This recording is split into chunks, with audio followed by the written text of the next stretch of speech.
Andiamo di documentario. Stormy seas and lost souls. She's dreamt of this before. It's coming.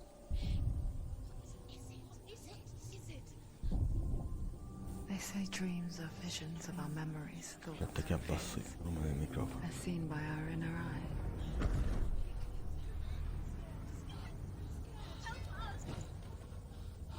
But what if each one of us is always dreaming, even when awake? And we only see Però what i our sottotitoli inner eye non creates ci for sono. us. Non posso fare altro.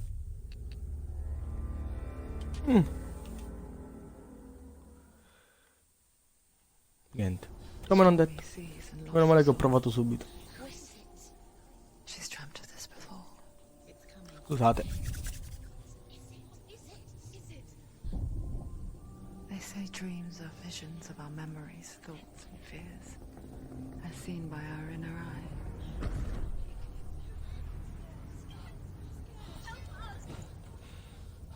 But what if each one of us is always dreaming, even when awake? And we only see what our inner eye creates for us. Is this what hell is? A world shaped by Senua's nightmares. Maybe that's why people fear seeing the world through our eyes. Yes, she's scared. Because if you believe that Senua's reality is twisted, you must accept that yours might be too.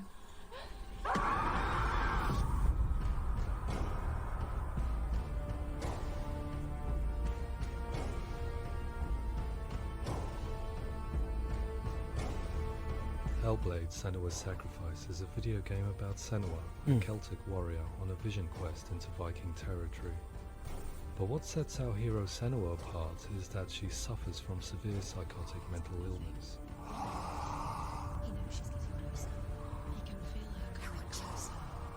She's getting closer. They're watching.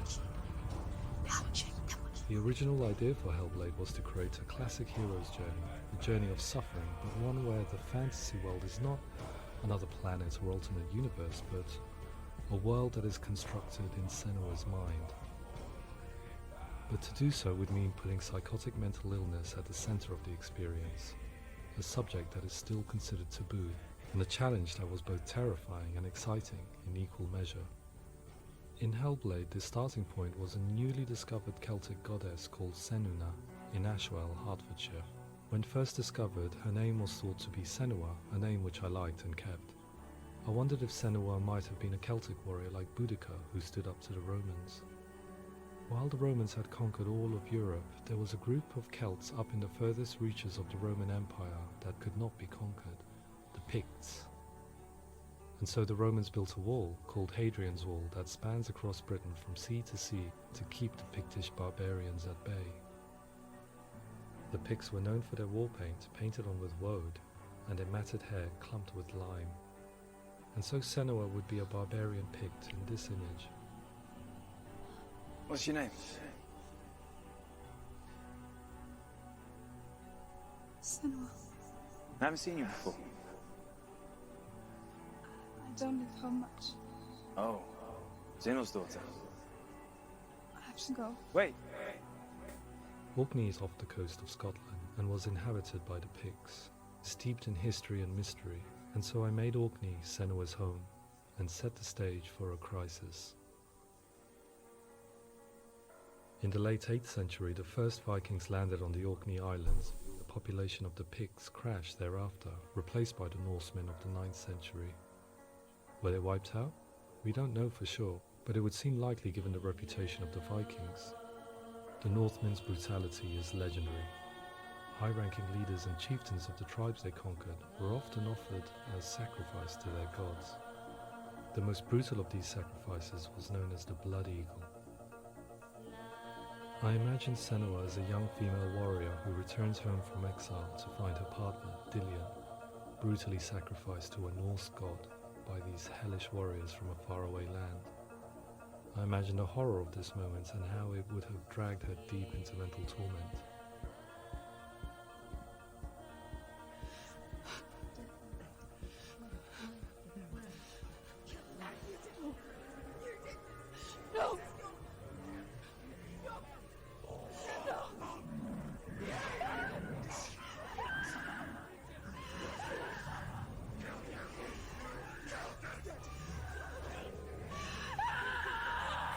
came to learn that the Celts had a sophisticated and nuanced perspective on the nature of mental disorder. One term they used was Gelt. A Gelt is a man or woman who has been driven mad by a curse, battle trauma, or grief. The Gelt would take to a life in the woods in search of penance, punishment, and purgation. And so Senua became a Gelt, cursed by darkness, looking for redemption in the wilds.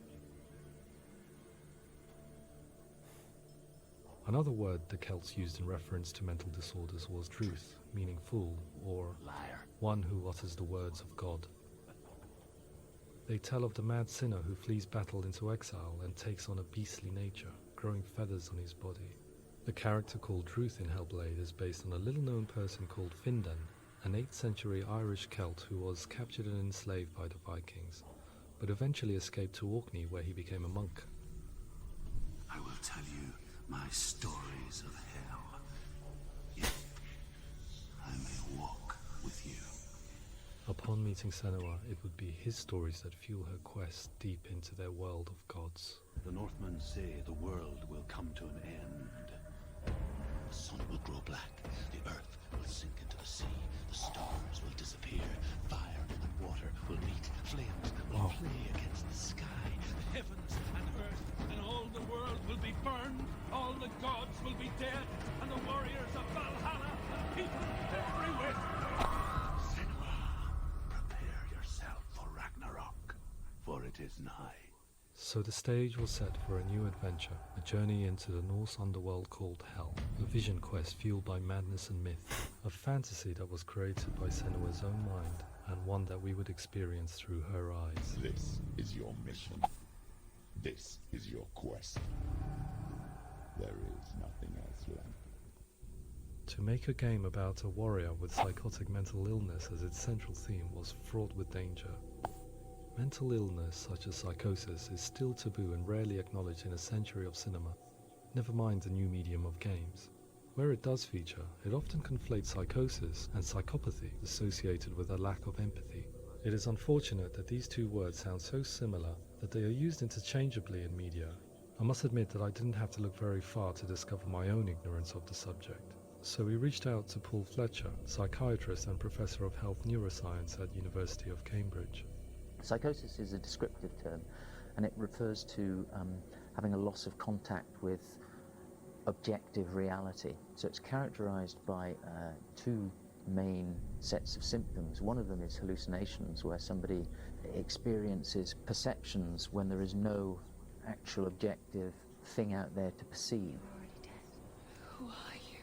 And the other is delusions, where somebody comes to very often bizarre, unpleasant, frightening beliefs when there's no good evidence in favor of them. There's no doubt about it. The source of the darkness is in Helheim. And the goddess Hela holds his soul there. We reached out to Welcome, a biomedical research charity that spends billions on research and awareness programs aimed at improving health. Mental health hasn't always been presented in the media in a way that is particularly helpful.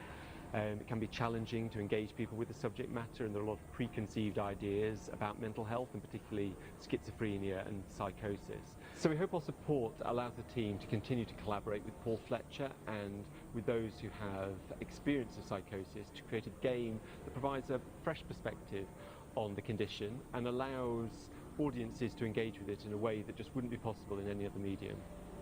What started out as a brief consultation convinced me that we were only scratching the surface of an immensely deep and interesting subject that could enrich and change the very nature of the game. That's cool. Thanks so much for coming. Pleasure. Thanks. It's really interesting for me. I'd love to be involved. It's fascinating. Our understanding of psychosis is still very much a mystery, and ways of treating it are still primitive compared to physical illness. After all, it is easy to see the pain and suffering caused by physical diseases or physical trauma. It is not so easy to see the mental suffering and trauma of severe mental illness. But what if we could find a way to see it? Games are capable of drawing you in for hours on end, playing the role of a character who is different from you, experiencing their perspective, and actively involving you in a world that functions with a different set of rules.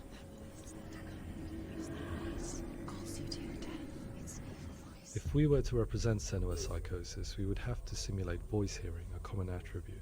But how can we simulate something we have no first-hand experience of?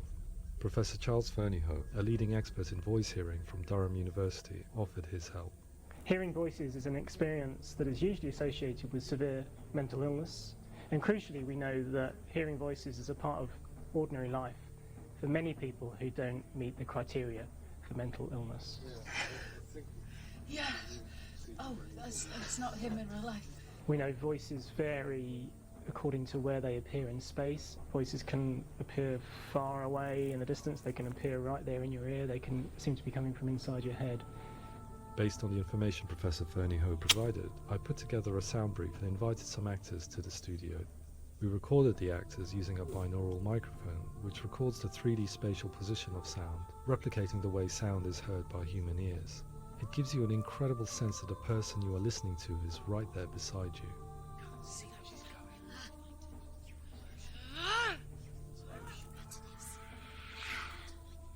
Rachel Waddingham from the Voice Collective came to our studio with 2 young voice hearers to speak to our team.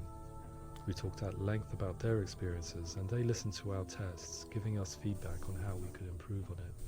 Everyone hates her. She's cursed. It's very hard to represent what this experience is like, partly because it's such a personal, intense, emotional experience. It's testament to how Ninja Theory have been listening to what the researchers are saying, but also, crucially, listening to the experts by experience. What they've come up with is so compelling. It's by far the best representation I've heard of what these experiences are like.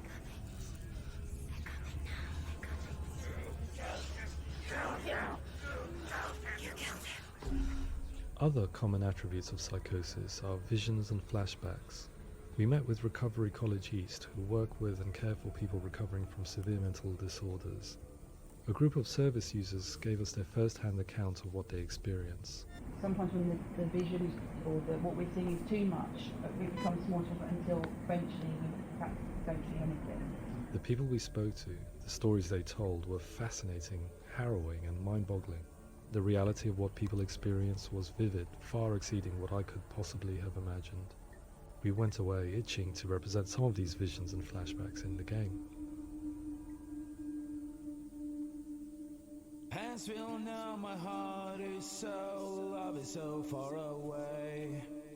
Don't you know how I wanna feel deeper? I could never know how you grow, all these days are killing me. Now I see deep in me insanity does unfold. I just wanna feel, I just wanna feel deeper, deeper. I just wanna feel deeper, deeper.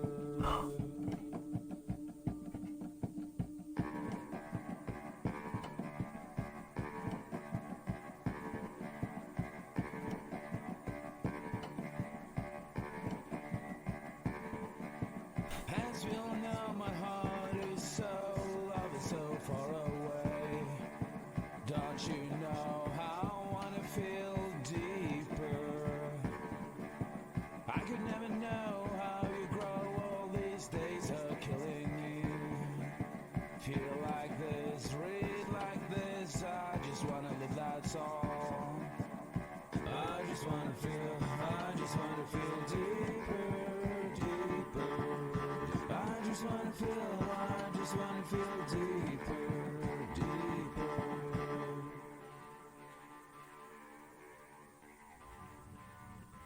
To refine our work, we continue to hold meetings with Recovery College East over the course of a year and a half, showing them what we had achieved so far and refining the in-game representations based on their feedback.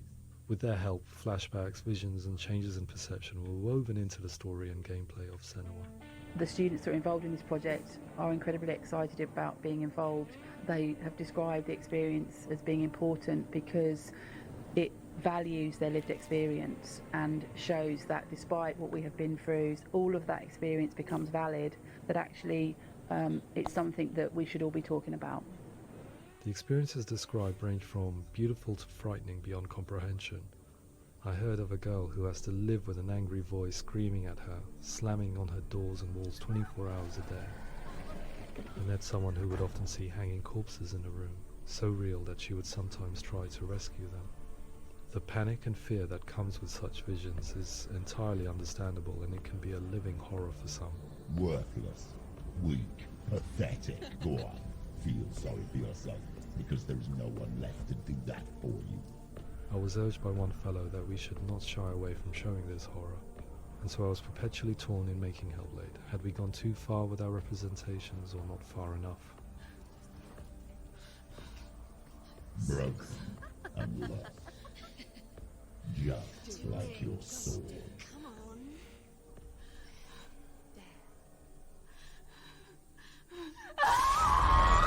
In some ways, voice hearing and visions were the low-hanging fruit, so to speak. There's another aspect of psychosis that is much harder to explain, but one that I think video games are uniquely able to represent, which are often called delusions. People begin to see patterns in the world. They begin to link things that most people wouldn't link. Most of the things that we might think would be coincidence or, not worth commenting on. Nevertheless, that might have a particular salience or importance for them. One individual described how everyday words, sounds, colours and objects were steeped in meaning to him, forming a strange and sinister puzzle that he was determined to solve but could not quite get to the bottom of. It's not just brain dysfunction. It's not like the system shut down. It's actually an incredibly creative process. The person creates a world populated with voices and phantasms and terrors, and they're completely immersed in it. They believe in it. We often invite people into the studio to play the game. In one of our playtests, they played through much of the game, making associations between runes, secret messages, and the threat of darkness that stalked them. There are many things that happen in the world of Hellblade that make perfect sense within the context of Senua's mind. The dark rot that's killing her slowly from within, the secret runes of the gods that block her path to Helheim, and strange associations that exist in the game to confuse you. To complete Senua's quest, you have to internalize and accept the logic and meaning behind these things to progress. Afterwards they said that they didn't see much evidence of mental illness in the game. People with delusions of all sorts would argue the same thing, that they are not aware of their experience being abnormal in any way. I need this sword. It's important. Representing perception changes and thinking patterns within Hellblade gives us a set of symptoms common in psychosis. But people with lived experience were keen to emphasize another point, that it is wrong to define a person by their symptoms. Quite often, the illness comes not from the symptoms, but from the stigma, isolation and mistreatment that comes about from the rest of society. They say that I'm cursed. What if they're right? I needed someone to portray Senua, someone who could believably internalize her suffering.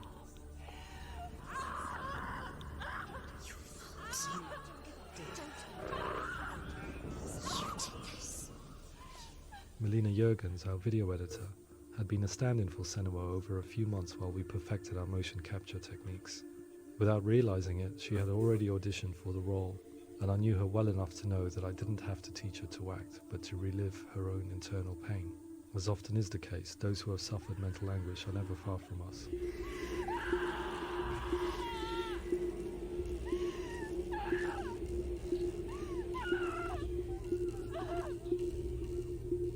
My hope is that by creating a compelling and aspirational character in Senua who feels very much real, albeit in a fantasy setting, we can provide a lens into her reality, a different one to yours, and this is where storytelling comes into play.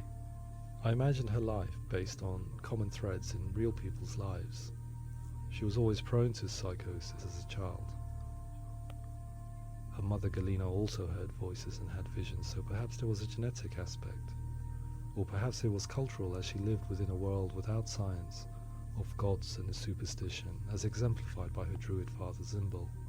Psychosis developed in her late teens to early 20s and was exasperated by stigma and isolation at the hands of the clansmen and her father. This darkness. It's spreading. The trauma of seeing her lover Dillian sacrificed tips her over the edge, making her remodel her reality around a concept that connects everything: the darkness. So the question, is what Senua experiences real? Can only be answered by saying, yes, it is real. It is her reality. All of her suffering would have been for nothing. It's just a matter of time.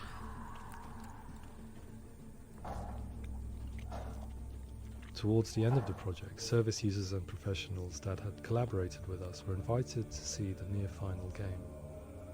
It was a chance to see if the game had reflected their views or if it had misrepresented them. For me, being involved in especially developing Senua's character has been really important, and being able to bring in my perspective and what I see and what I hear, and having that built into the game has been a real privilege. It's gritty and it's meaty, and there are some tough subjects in there that are being tackled with honesty.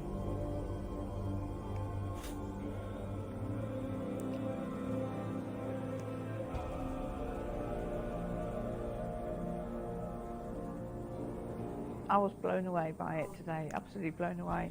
It was just fantastic to get the opportunity to use our lived experience in a very creative way. There's nothing tokenistic about the work we've put in. It feels like we've been listened to, things have been taken on board, and I think there was a lot of realism in the game itself, and it feels very authentic.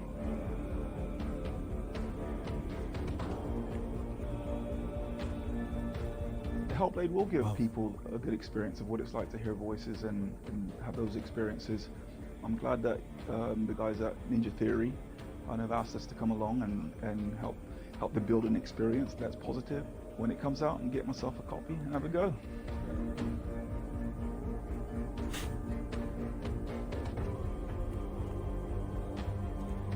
Certo che giocare con i propri...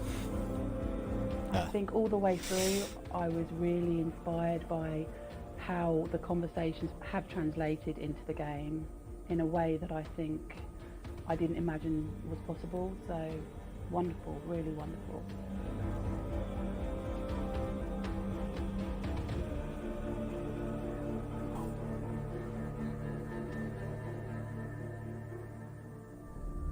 I really hope that others will follow the lead they've set and use the power of something like a video game to change people's perceptions, to increase understanding, and ultimately to make some of the stigma around voice hearing and other experiences go away.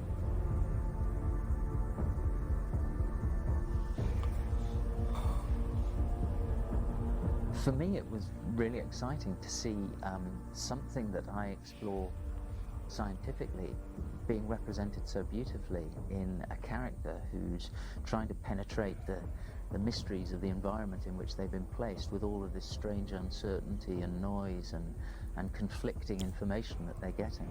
I'm very excited by this way of trying to represent mental illness, because I think it actually might be offering us insights that we wouldn't get from pure scientific explorations, and actually giving us quite an empathic view of what it might be like.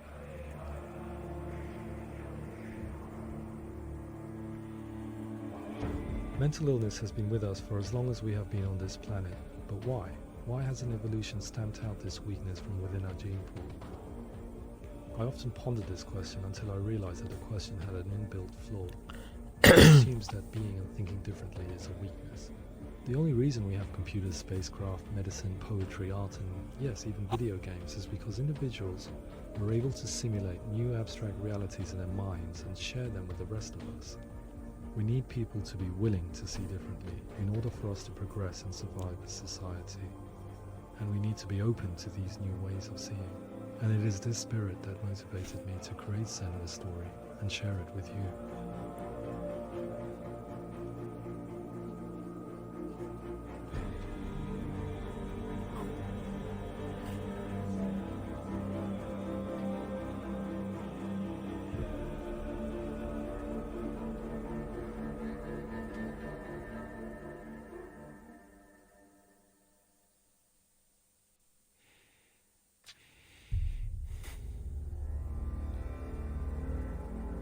Va bene.